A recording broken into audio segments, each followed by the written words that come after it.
Assalamu alaikum everyone. This is Falak Zeb's YouTube channel और आज का जो व्लॉग है विद अ हैवी हार्ट मैं बना रहा हूँ. एक पॉडकास्ट ही है in the memory of my inspiration, my youth icon, मेरे चाइल्डहुड के रॉक स्टार, मेरी इंस्पिरेशन, एवरीथिंग.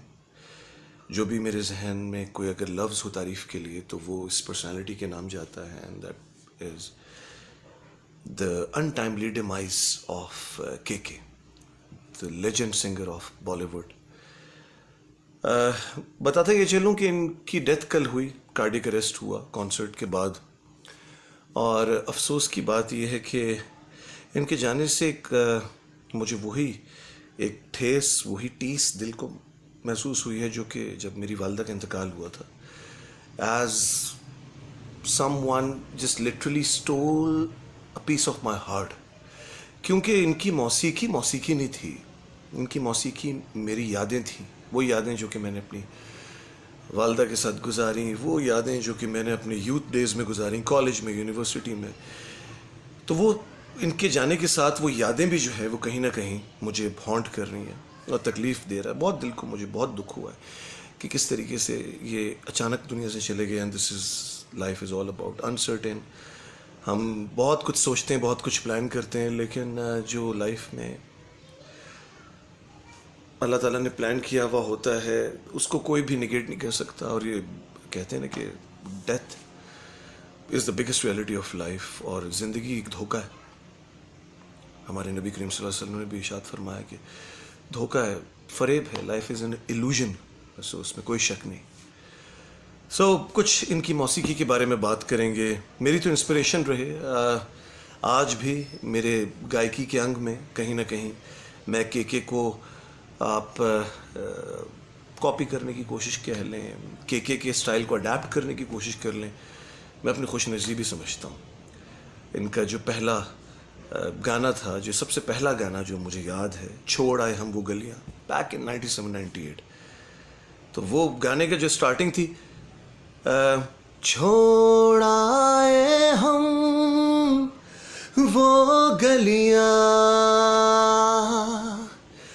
छोड़ आए हम वो गलियां. दैट वाज द पॉइंट कि पता चला अच्छा कि has stepped into the industry, आगे हैं. और ही केम विद द बैंग. और एक रेवोल्यूशनरी तौर पे इन्होंने मौसीकी को चेंज किया अपने मॉडर्नाइज सिंगिंग स्टाइल से. क्योंकि देखें आजकल हमारे माशरे में, हमारे इर्द गिर्द विसिनिटीज़ में क्लासिकल गायकी करने वाले बहुत हैं जो कि सुरों में गाना पसंद करते हैं और गानों में बड़ा उनकी ट्विस्ट होता है, अंडरस्टैंडेबल. लेकिन बहुत कम वो लोग हैं कि जो किशोरदा, मोहम्मद रफ़ी, इनके स्टाइल में रहते हुए आलमगीर साहब मॉडर्नाइज सिंगिंग करें और सीधा भी गाएं और सीधे के साथ सोलफुल सिंगिंग, उसमें सोल हो, आवाज़ में खनक हो. इनकी आवाज़ की वैरायटी जो थी, के जो अल्लाह ताला ने कॉर्ड्स दिए थे गले के, दे वो फिनोमिनल. इतनी मर्दाना आवाज़, ग्राम, रेंज बहुत अच्छी और खनक और एक आइडियल मर्दाना आवाज़. अगर इससे ज़्यादा मैस्कुलिन क्वालिटी मैंने आवाज़ की बहुत अरसे बाद सुनी. एक हमारे पुराने के थे किशोर कुमार, और ये मैं समझता हूँ कि के हमारे मॉडर्न दौर के किशोर कुमार थे. अभी I was just listing his one of his songs, और वो गाना था जिंदगी चल तेरा शुक्रिया, शायद मिले ना फिर कल की सुबह, जो दिया हमने हंस के लिया, ऐ जिंदगी तेरा चल शुक्रिया. सड़क फिल्म का गाना था जो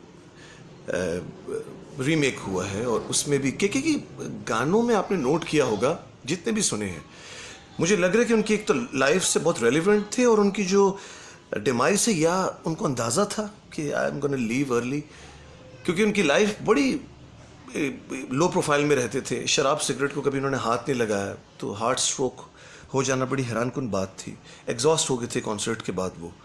और एक ऐसा बंदा कि ऐसे ज़माने में पैदा हुआ, रह रहा है कि जहाँ पे मुझ समेत हर बंदा लाइमलाइट लेना चाहता है, किसी ना किसी तरीके खबरों की जीनत बने, हमें फेम मिले। ये वो वाहिद इंसान थे कि मैं इनके फेसबुक पेज को भी देख रहा था, ओनली 6,50,000 फॉलोअर्स, जबकि इनके होने चाहिए थे कुछ 6 मिलियन से ज़्यादा। तो ये बिलीव नहीं करते थे। ये जो एक रेस लगी हुई कि हम फेमस हो जाएंगे, हम ऊपर आ जाएंगे, टॉप ऑफ द लाइन, ये इनके अंदर एक क्वालिटी थी, लो प्रोफाइल में रहना। He was a completely family man.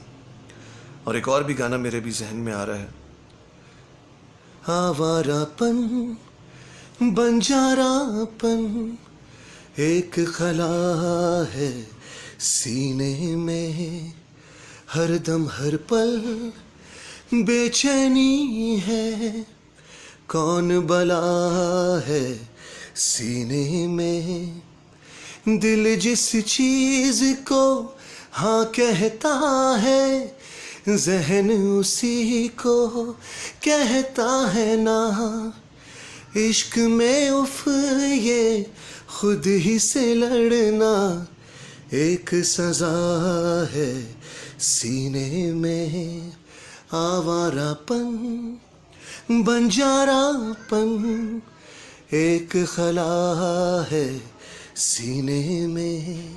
Look at these lyrics. और के जिस तरीके से गाने में सोल डालते थे। दुआ है अल्लाह ताला से कि जहाँ भी रहें खुश रहें और आपकी पनाह में रहें, और इसी तरह उधर जहान में भी सुकून से रहें।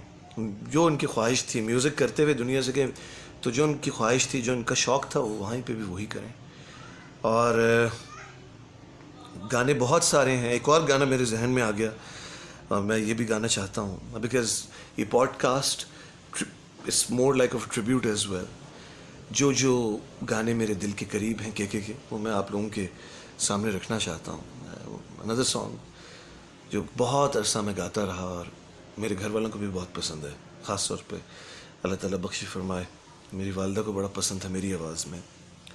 एंड मैंने दिल से कहा ढूंढ लाना खुशी, ना समझ लाया गम तो ये गम ही सही, दीवाना कहाँ जानता है खलिश है ये क्या खला है, शहर भर की खुशी से ये दर्द मेरा भला है, जश्न ये रास ना आए, मज़ा तो अब गम में आया है।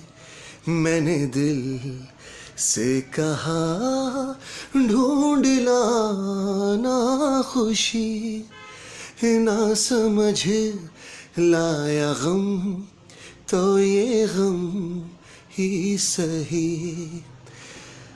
सब गाने बहुत सारे हैं और बेशुमार यादें हैं।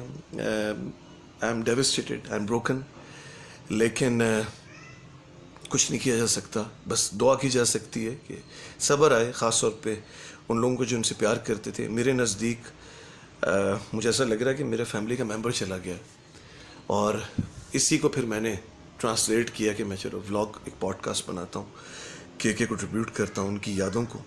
और एक वो इंसान जिसको देख के आपने म्यूज़िक शुरू किया हो, सिंस 97-98 आपको इनको देख के गाने का शौक़ हुआ, और आप हर गाने में कोशिश करते हैं कि कहीं ना कहीं इनका अंग आए। तो वो इंसान नहीं है, वो इंसान फिर आपका एक रूह का हिस्सा होता है, दिल का हिस्सा होता है, लाइक मैंने कहा फैमिली मेम्बर होता है। So that was a vlog. Hopefully आप लोगों को पसंद आया होगा, और अगर के को प्यार करते हैं, पसंद करते हैं, तो ज़रूर सुनिएगा और शेयर भी कीजिएगा। इसी बहाने, इसी व्लॉग, इसी पॉडकास्ट के बहाने चलें, इनकी यादें इनके फैंस के अंदर सर्कुलेट होंगी, और इससे बड़ी कोई बात नहीं है। अपना बहुत सारा ख्याल रखिएगा, दुआ में याद रखिएगा, एंड उम्मीद करते हैं कि अगली दफ़ा भी हमारी मुलाकात रहे, अगर ज़िंदगी ने इजाज़त दी। अपना ख्याल रखिएगा। चैनल को लाइक करना, शेयर करना, वीडियो को लाइक करना, शेयर करना ना भूलिएगा, और सब्सक्राइब लाजमी कीजिएगा। अल्लाह हाफ़िज़, बाय बाय।